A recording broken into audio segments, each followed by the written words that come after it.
Bismillahirrahmanirrahim. Assalamualaikum warahmatullahi wabarakatuh.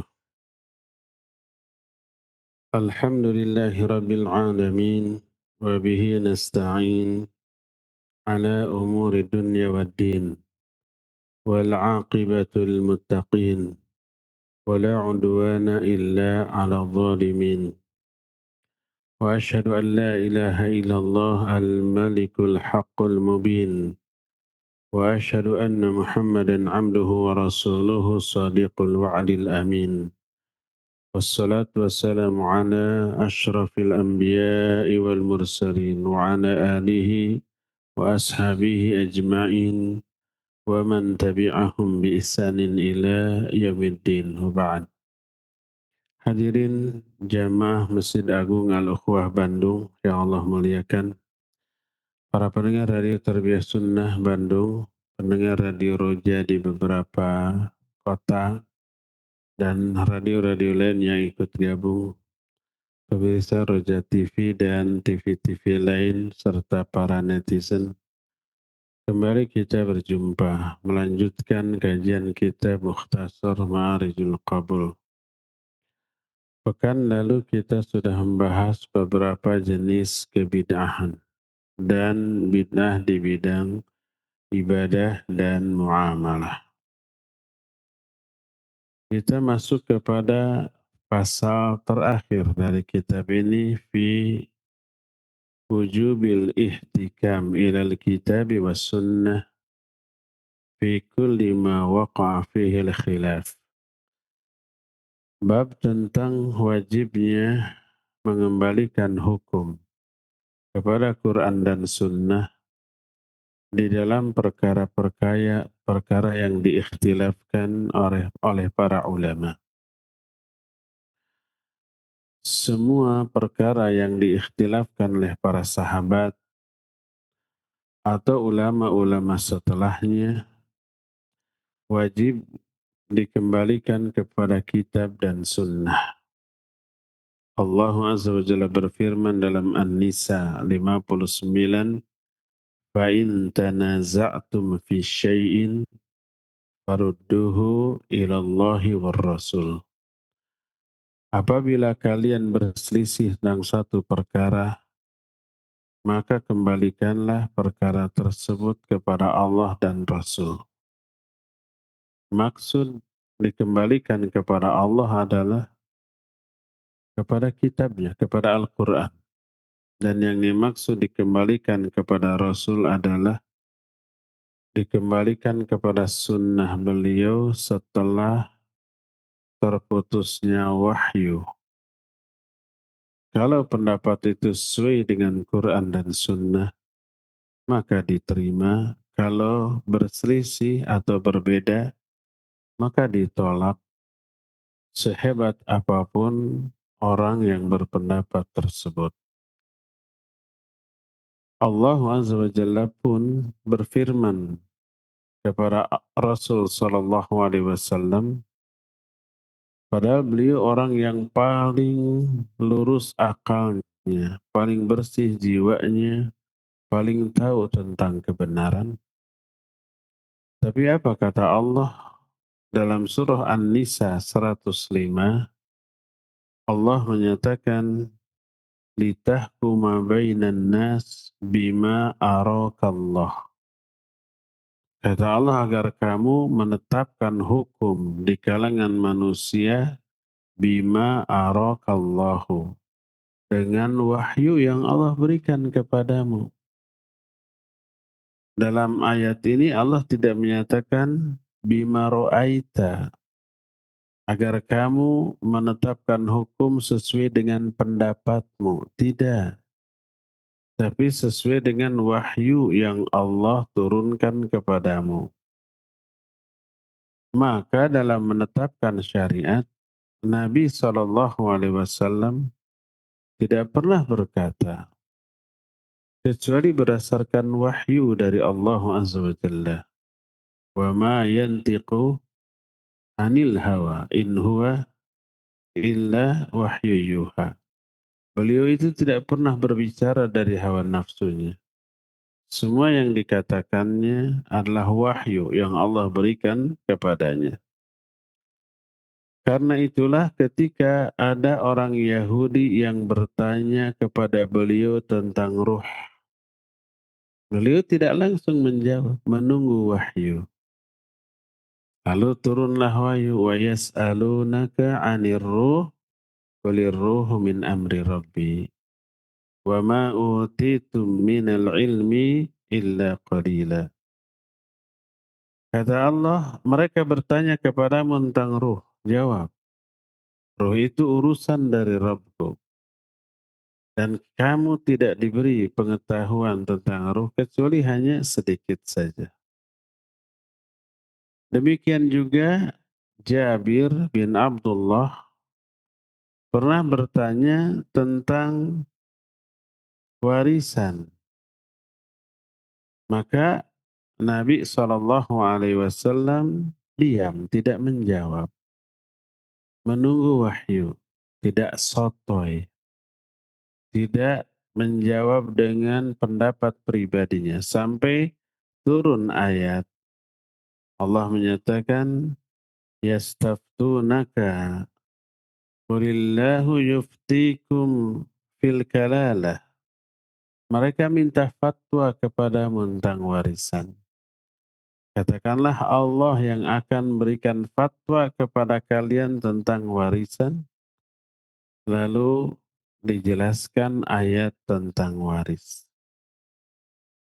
Demikian juga ketika datang seorang wanita mendebat, bertanya tentang hukum zihar. Nabi SAW tidak langsung menjawab, beliau menunggu wahyu.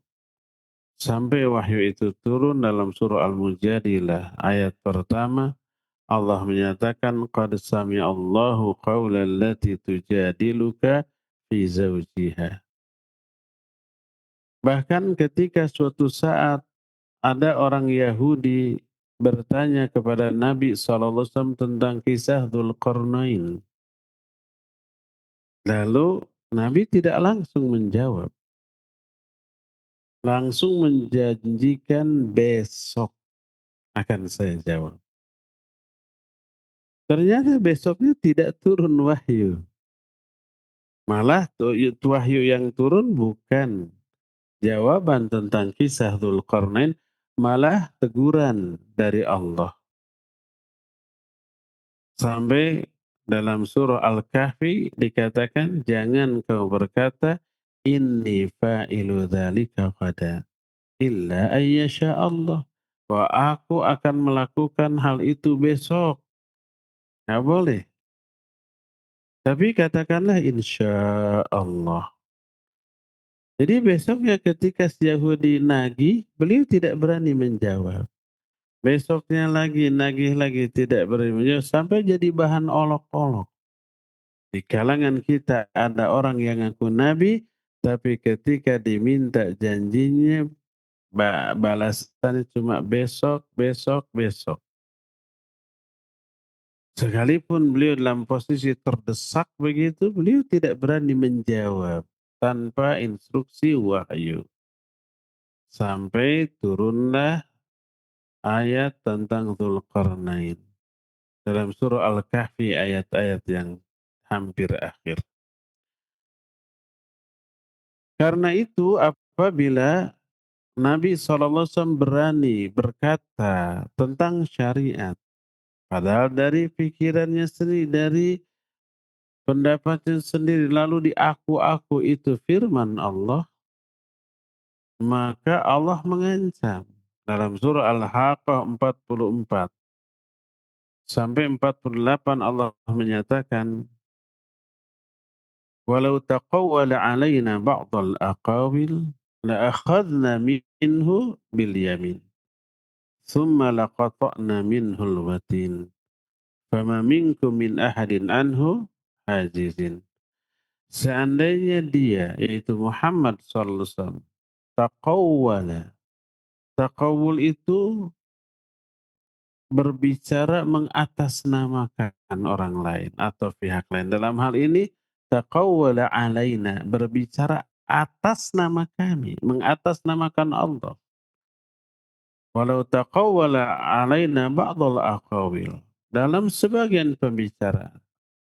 Padahal datang dari diri sendiri. Taqawul itu berbicara dari diri sendiri tapi mengatasnamakan pihak lain.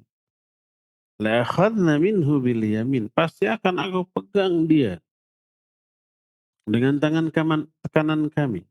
Tsumma laqata'na minhul watin. Lalu kami putus urat lehernya itu seketika itu juga. Itu ancaman kepada Nabi SAW. Oleh karena itu beliau tidak berani berbicara agama tanpa wahyu, hanya dari pikirannya sendiri. Karena itu berkata Ali bin Abi Thalib radhiyallahu an, "Lau kana ad-dinu bir-ra'yi lakana asfal al-khuf aula bil masi min a'lahu." Waqad ra'aitu Rasul sallallahu alaihi wasallam yamsahu ala dhahiri khuffi. Seandainya agama ini didasarkan pada ro'yu, pada pendapat orang, niscaya bagian bawah sepatu lebih layak untuk diusap daripada bagian atasnya.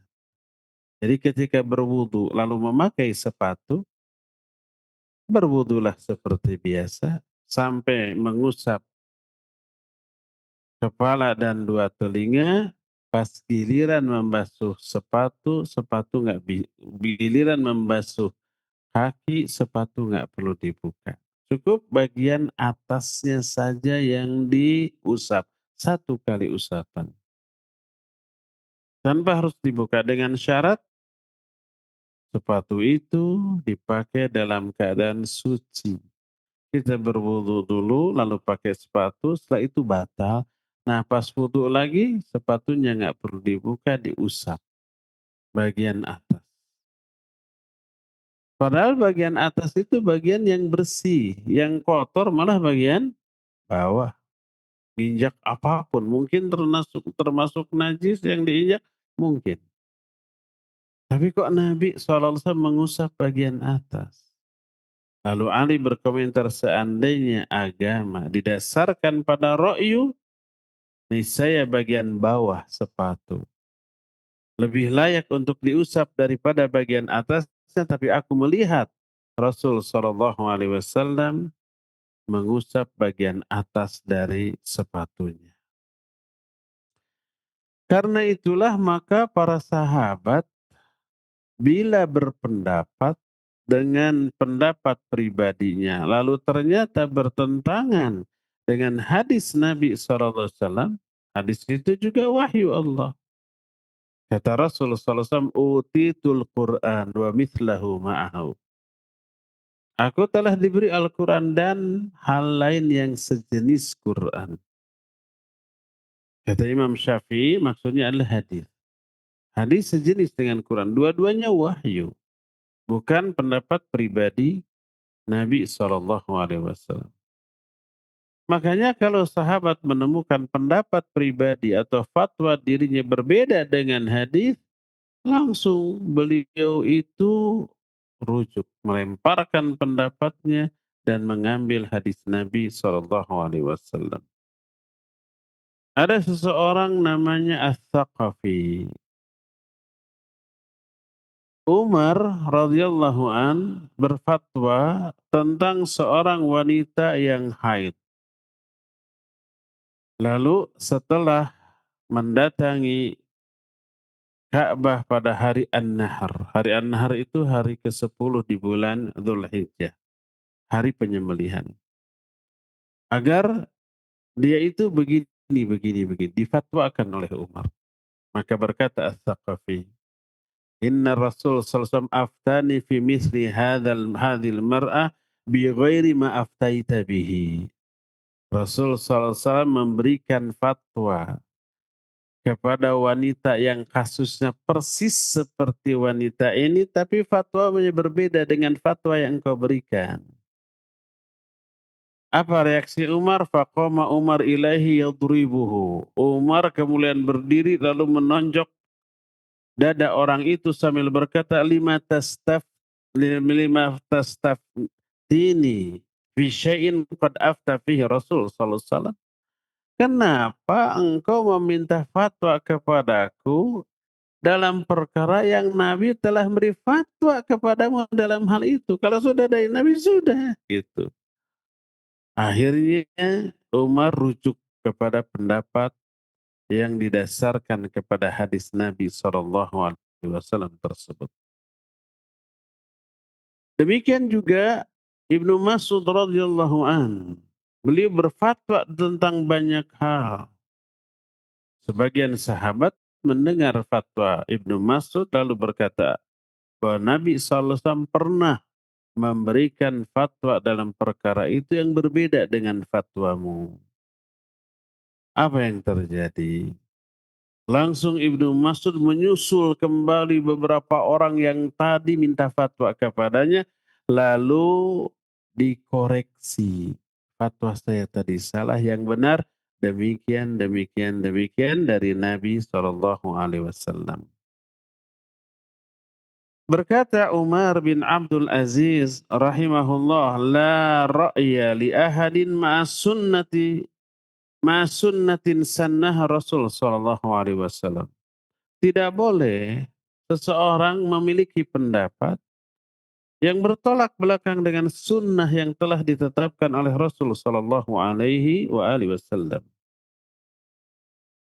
Termasuk Imam Syafi'i rahimahullah, beliau berkata, ajma'an nas ala anna man istabanat lahu sunnatun an Rasulillah sallallahu alaihi wasallam lam yakun lahu ayyada'aha liqauli ahadin minan nas.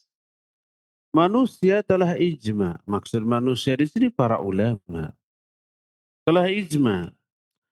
Siapa orang yang telah jelas bagi dia sunnah Rasul Sallallahu Alaihi Wasallam, tidak layak dia meninggalkan sunnah Nabi ini hanya untuk mengikuti pendapat orang lain.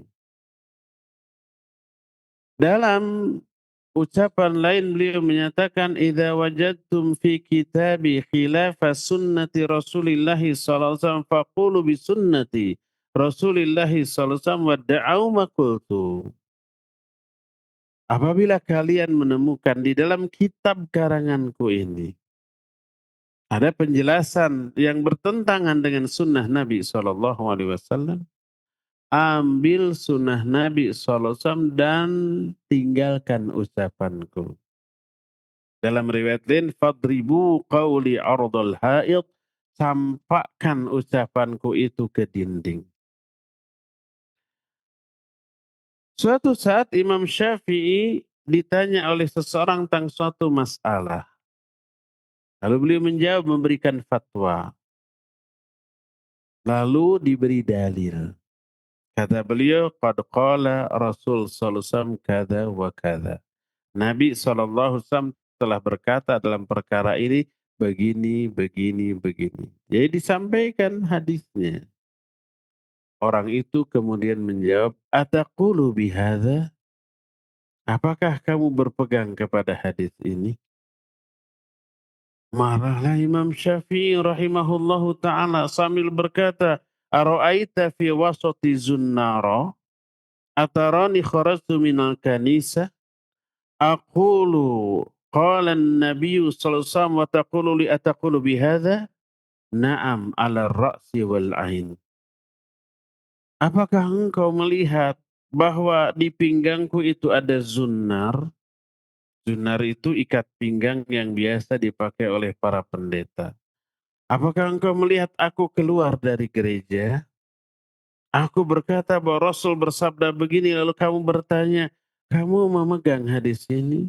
Aku jawab, iya, ala ra'si wal aid. Ya, aku simpan hadis itu di atas kepalaku, di atas ubun-ubunku, menunjukkan amat sangat tingginya posisi sunnah Nabi dalam pandanganku. Dalam riwayat lain ketika orang itu bertanya, kamu berpegang kepada hadis ini?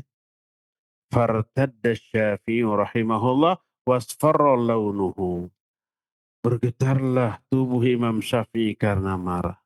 Berubahlah warna wajah beliau menjadi memerah lalu berkata, "Waihak, ayyu ardin tuqilluni wa ayyu sama'in tudhilluni. Idza rawaitu an Rasulillahi syai'an falam aqul bihi na'am 'ala ar-ra'si wal 'ain." Celaka engkau. Bumi mana yang akan aku pijak?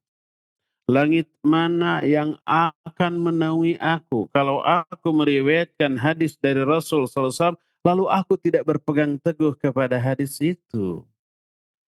Ini menunjukkan bahwa para imam termasuk Imam Syafi'i rahimahullahu ta'ala sangat-sangat meninggikan, memuliakan hadis Nabi SAW yang didasarkan kepada wahyu.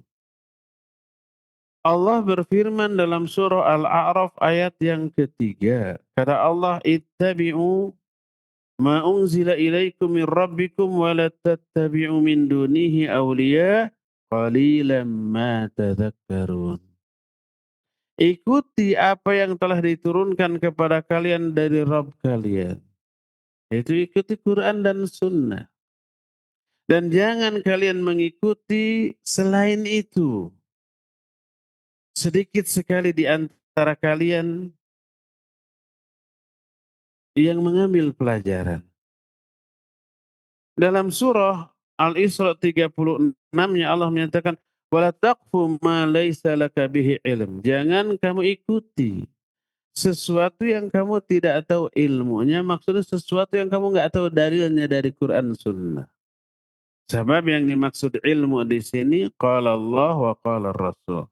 Apa yang dikatakan oleh Allah, apa yang dikatakan oleh Rasul, itu ilmu. Jangan kamu ikuti sesuatu tanpa ilmu, sesuatu yang kamu nggak tahu dalilnya. Inna sam'a wal basar wal fuad kullu ulaika kana anhu mas'ula. Karena pendengaran, penglihatan, hati semuanya itu akan ditanya. Maka berkata Imam Abu Hanifah rahimahullahu ta'ala, kata beliau, "La yahillu li ahadin ayakhudha biqaulina ma lam ya'lam min aina akhadnahu." Tidak halal bagi seorang pun untuk mengambil pendapat kami selama orang itu tidak tahu dari mana kami mengambil pendapat itu. Tidak tahu dalilnya. Kalau kita mau mengikuti pendapat Imam Abu Hanifah, coba lihat kenapa? Apa alasan Imam Abu Hanifah berpendapat demikian? Pasti ada dalilnya, ini Quran, ini Sunnah. Nah, ketahui juga dalilnya. Tanpa mengetahui dalil, hanya langsung kesimpulan dari pendapat imamnya, kata Imam Abu Hanifah tidak halal bagi dia untuk berbuat seperti itu. Dalam ungkapan lain masih kata Imam Abu Hanifah, haramun ala man lam ya'rif dalili ayyufti bi kalami. Itu haram atas orang yang tidak mengetahui dalilku untuk berfatwa dengan ucapanku. Harus tahu. Dalam bagian lain, Imam Abu Hanifah menyatakan, "Idza qultu qawlan yukhalifu kitab Allah wa khabar Rasul sallallahu alaihi wasallam fatruku qawli." Kalau aku berkata, mengatakan satu perkataan, ternyata berselisih, berbeda dengan kitab Allah, dengan sunnah Nabi sallallahu alaihi wasallam, maka tinggalkan ucapanku, tinggalkan pendapatku. Karena sumber utama dalam beragama adalah Quran dan Sunnah. Demikian juga imam madhab yang kedua yaitu Imam Malik bin Anas rahimahullahu ta'ala. Beliau berkata, "Innama ana basyarun ukhti wa usib. Fanzuru fi ra'yi. Fakullu ma wafaqal kitab wa sunnah fakhudhuh. Wa kullu man lam yuwafiqil kitab wa sunnah fatrukuh." Aku ini hanya manusia biasa. Kadang aku salah, kadang aku benar. Maka teliti dulu seluruh pendapatku. Maka semua pendapatku yang sesuai dengan kitab dan sunnah silakan ambil. Semua pendapatku yang tidak sesuai dengan Quran sunnah maka tinggalkan. Itu fatwa dari Imam Malik. Dalam bagian lain berkata Imam Malik, "Laisa ahadun ba'dan Nabi sallallahu alaihi wasallam illa yu'khadhu min qawlihi wa yutrak illa Nabi sallallahu alaihi wasallam." Tidak ada seorang pun selain Nabi kecuali pendapat orang itu boleh diambil, boleh ditinggalkan kecuali Nabi sallallahu alaihi wasallam. Dalam lafaz lain beliau menyatakan, "Kullu qaulin yu'khadh wa yutrak illa sahiba hadhil makbarah." Semua pendapat boleh diambil, boleh ditinggalkan kecuali perkataan pemilik kuburan ini. Imam Malik kan ngajar di Masjid Nabawi.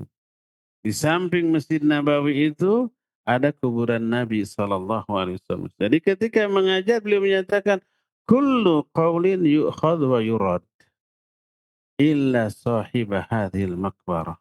Semua pendapat, semua ucapan boleh diambil, boleh ditinggalkan kecuali ucapan pemilik kuburan ini yaitu Rasul Sallallahu Alaihi Wasallam. Jadi ada kesamaan sikap antara Imam Abu Hanifah dan Imam Malik tentang harus mendahulukan kitab dan sunnah. Kalau toh mengambil fatwa ulama, lihat dalilnya, ketahui dalilnya. Tanpa mengetahui dalil dari Quran dan sunnah, Imam Abu Hanifah melarang, Imam Malik melarang. Karena apa? Karena sumber agama Quran sunnah. Termasuk Imam Syafi'i rahimahullah yang sudah kita jelaskan tadi. Kata beliau, ajma'al muslimun ala anna man istabanat lahu sunnatu Rasulillah sallallahu alaihi wasallam lam yahilla lahu an yada'aha liqauli ahadin. Siapa kaum muslimin telah ijma bahwa siapa orang yang telah jelas baginya sunnah Nabi, hadis Nabi sallallahu alaihi wasallam, tidak halal baginya meninggalkan hadis ini hanya karena mengikuti ucapan orang lain sehebat apapun orang tersebut. Tak akan melebihi kehebatan Nabi Sallallahu Alaihi Wasallam. Beliau pun berkata, "Fattabi'uha wa la taltafitu ila qawli ahadin." Ikuti sunnah itu, jangan berpaling kepada ucapan orang lain untuk meninggalkan sunnah. Jangan, ikuti sunnah tersebut. Lalu beliau pun berkata, "Idza sahhal haditsu fahuwa madhhabi." Kalau ada satu hadis yang sahih, maka itulah madhabku. Beliau pun berkata, "Idza ra'aitumuni aqulu qawlan wa qad sahha 'anin nabi sallallahu alaihi wasallam khilafahu fa'lamu anna aqli qad dhahab." Apabila kalian melihat aku mengatakan satu perkataan ternyata menyimpang dari sunnah Nabi SAW, ketahuilah akalku itu telah hilang. Jangan ikuti ucapanku, ikutilah ucapan Nabi alaihi salatu wassalam. Di bagian lain beliau pun menyatakan pula, kullu ma qultu fakana anin Nabi SAW khilafa qawli mimma yasihu fahadithun Nabi SAW awla fala tuqalliduni.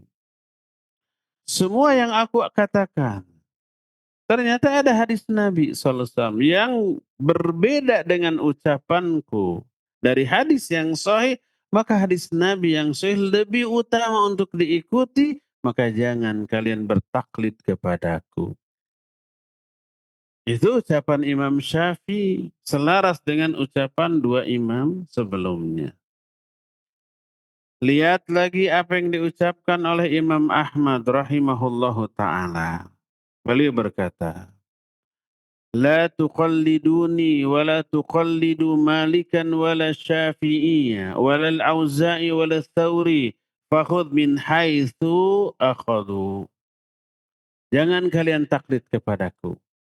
Jangan juga taklid kepada Imam Malik, kepada Imam Syafi'i, kepada Imam Al-Auza'i, kepada Imam Ats-Tsauri, Imam Sufyan Ats-Tsauri. Tapi ambil oleh kalian dari mana mereka mengambil pendapat itu. Ambil dalilnya, Qur'annya atau hadisnya, ambil itunya. Bukan ambil kesimpulan dari ayat dan hadis tersebut. Lalu ketika menafsirkan ayat yang terdapat dalam surah Al-Isra ayat 36. Allah berfirman dalam ayat itu, "Wala taqfu ma laysa laka bihi ilm. Inna sam'a wal basar wal fuad kullu ulaika kana anhu mas'ula." Kata Allah, jangan kamu ikuti sesuatu tanpa ilmu. Maksud ilmu tanpa dalil Quran Sunnah. Karena pendengaran, penglihatan, hati semua itu akan ditanya. Berkata Imam Ahmad, al-ittiba ayat tabi ar-rajul ma ja'a anir Rasul sallallahu alaihi wasallam an ashabi. Yang dimaksud ikuti tadi ada larangan, jangan kamu ikuti sesuatu tanpa ilmu. Ikuti sesuatu yang berdasarkan ilmu. Yang dimaksud adalah ittiba. Apa ittiba? Seseorang mengikuti apa yang diriwayatkan oleh Nabi SAW dan para sahabatnya. Itu yang harus diikuti. Kenapa? Karena ada jaminan dari Allah, apa yang dikatakan Nabi adalah wahyu, apa yang dilakukan oleh para sahabat, Allah jamin kebenarannya. Kalau Nabi jelas, "Wa may yantiqu 'anil hawa in huwa illa wahyu yuha." Nabi itu tidak pernah berbicara dari hawa nafsu. Semua yang diomongkan adalah wahyu. Atiullaha wa atiur rasul. Taati Allah, taati Rasul. Terus bagaimana jaminan Allah kepada para sahabat? Banyak. Kata Allah salah satu dalam surah At-Taubah ayat 100. والسابقون الأولون من المهاجرين والأنصار والذين اتبعوهم بإحسان رضي الله عنهم ورضوا عنه. Orang-orang yang mula-mula masuk Islam dari kalangan muhajirin dan ansar, maksudnya para sahabat. Dan orang-orang yang mengikuti mereka, mengikuti para sahabat dalam beragama. Allah ridho kepada mereka, mereka pun ridho kepada Allah. Dan Allah janjikan kepada mereka surga yang banyak mengalir sungai-sungai di bawahnya. Yang dijanjikan surga itu adalah sahabat dan para pengikut sahabat dalam beragama. Ini jaminan dari Allah. Apalagi dari Rasul sallallahu alaihi wasallam. Fa'alaikum bisunnati wa sunnatil khulafa'ir rasyidin al-mahdiyyin min ba'di. Pegang teguh sunnahku dan sunnah para sahabat yang diwakili oleh khulafaur rasyidin. Makanya yang namanya ittiba adalah mengikuti Nabi dan para sahabatnya. Itu perkataan Imam Ahmad. Al-ittiba ayyattabi ar-rajul ma ja'a bihi anin nabi ma ja'a anin nabi sallallahu alaihi wasallam ashabihi. Ittiba itu adalah mengikuti apa yang dibawa oleh Nabi dan para sahabatnya. Berkata lagi Imam Ahmad, "Ra'yul Auza'i wa ra'yu Malik wa ra'yu Abi Hanifah kulluhu ra'yun wa huwa 'indi sawa wa innamal hujjatu fil athar." Pendapat Imam Al-Auza'i, pendapat Imam Malik, pendapat Imam Abu Hanifah, semuanya itu pendapat, dalam pandanganku itu sama. Hujjah itu hanyalah athar. Athar itu riwayat dari Nabi dan para sahabatnya. Sehingga beliau menyatakan idza waradal athar batalan nazar.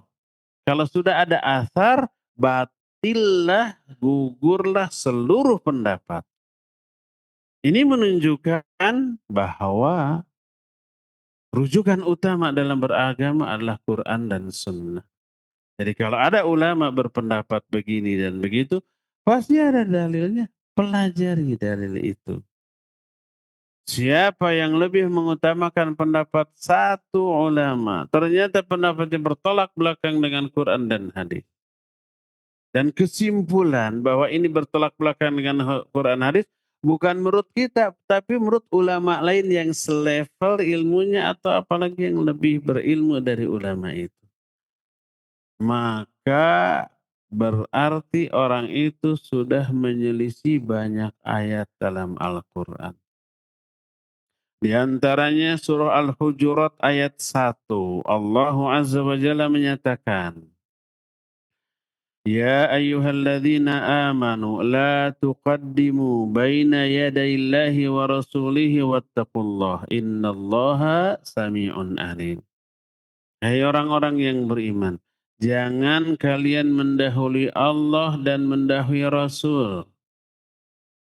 Maksud mendahului Allah itu mendahulukan pendapat pribadi atau gurunya atau orang lain daripada Quran. Mendahului Rasul, mendahulukan pendapat orang daripada pendapat dari hadis Nabi SAW. Nggak boleh, ini dilarang. Dahulukan Allah, dahulukan Rasul, dahulukan Quran, dahulukan Sunnah. Karena itulah maka ketika kita membahas kitab para ulama, seperti kajian kita selalu membahas kitab. Para ulama ketika membahas masalah apapun selalu qala Allahu fi surati kada ayat kada kada wa kada wa kada. Allah berfirman dalam surah anu ayat sekian begini begini. Lalu qala Rasul sallallahu alaihi wasallam, berkata Rasul sallallahu fil hadis alladzi rawahu fulan. Dalam hadis yang diriwayatkan oleh fulan dalam kitab anu begini begini. Itu para ulama lalu mereka membeberkannya. Pendapat para ulama tersebut didasarkan pada Quran dan sunnah tersebut. Selalu begitu. Karena mereka tahu la tuqaddimu baina yadayillahi wa rasuli wattaqullah. Di ayat keduanya ada ancaman.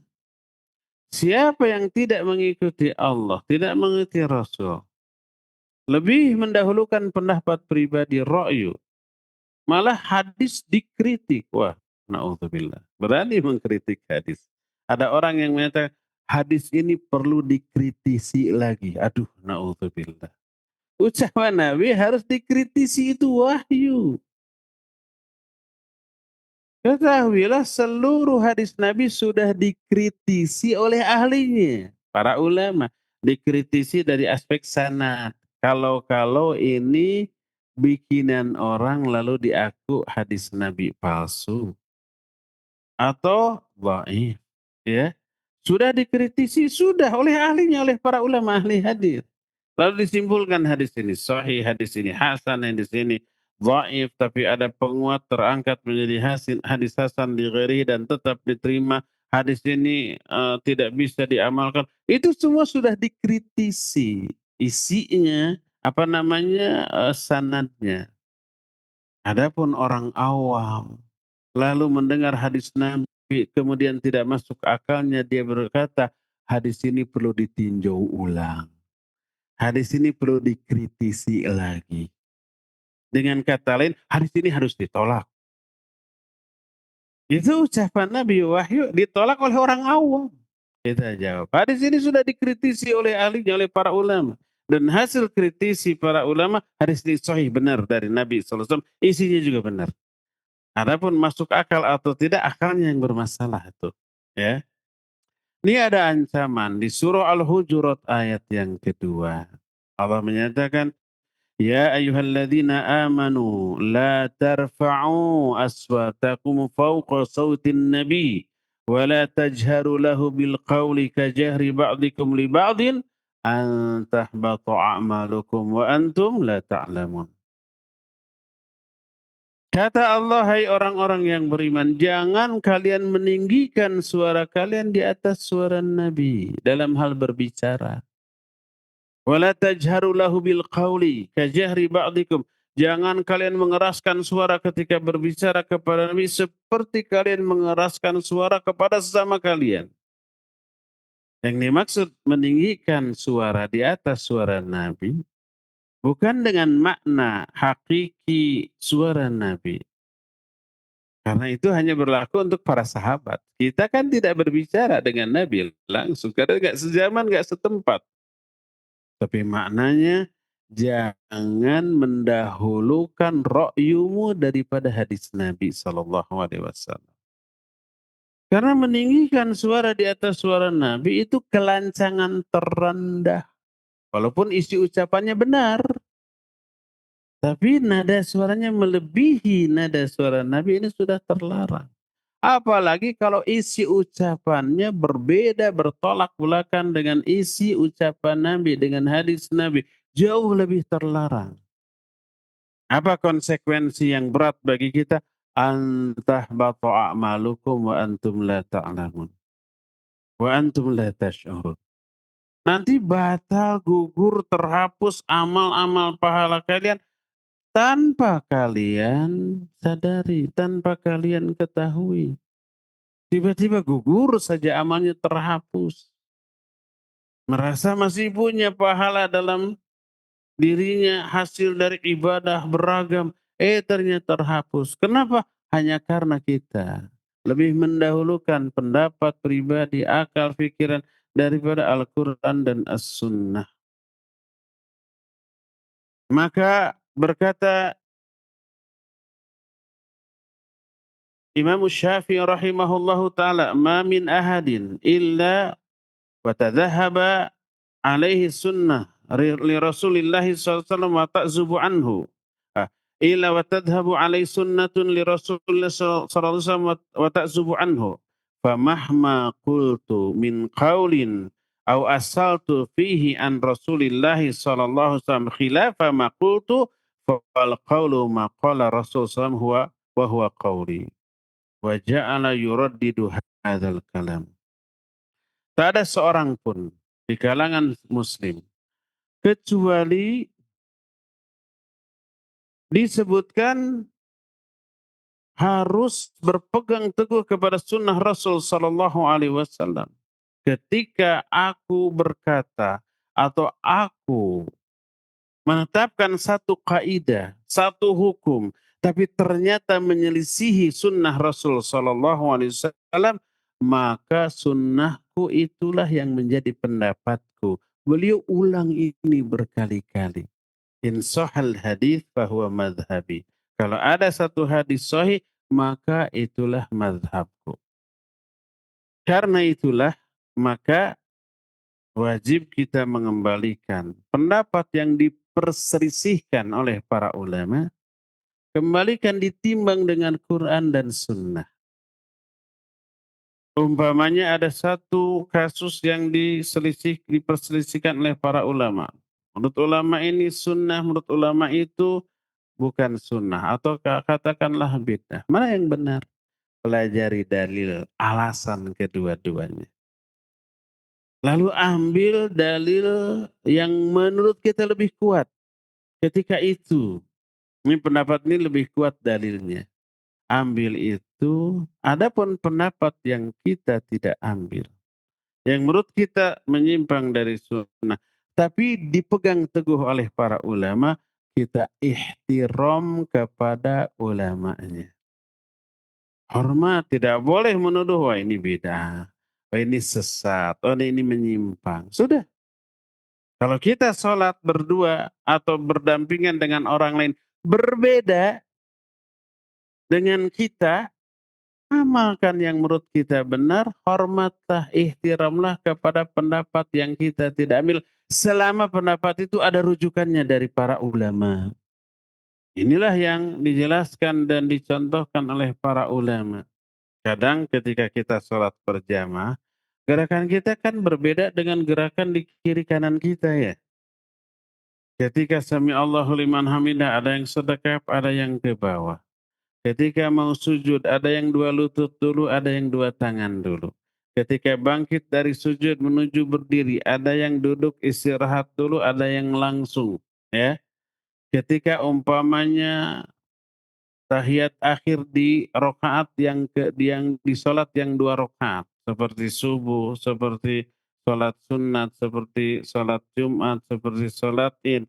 Ada yang duduknya iftirash, ada yang duduknya tawarruk. Berbeda-beda itu. Tapi itu ma'ruf diperselisihkan, diikhtilafkan oleh para ulama. Apa yang harus kita lakukan? Pelajari dalil kedua-duanya. Ketika sami Allahu liman hamidah, ada yang sedekap, ada yang ke bawah. Kita pelajari kenapa ini sedekap, kenapa itu ke bawah. Ketika mau sujud, ada yang lutut dulu, ada yang tangan dulu, pelajari. Ambil yang menurut kita dalilnya lebih kuat dan ihtiram atau menghormati, menghargai pendapat yang kita tidak ambil. Makanya walaupun di kiri kanan kita berbeda dengan kita, jangan ribut salahnya, "Kenapa kamu begitu? Saya mah begini, itu bid'ah loh." Nggak boleh seperti itu. Jadi beramallah dengan dalil yang sudah sampai ke dirinya masing-masing. Dan inilah yang dikatakan oleh Imam Asy-Syatibi rahimahullah dalam kitab Al-I'tisam.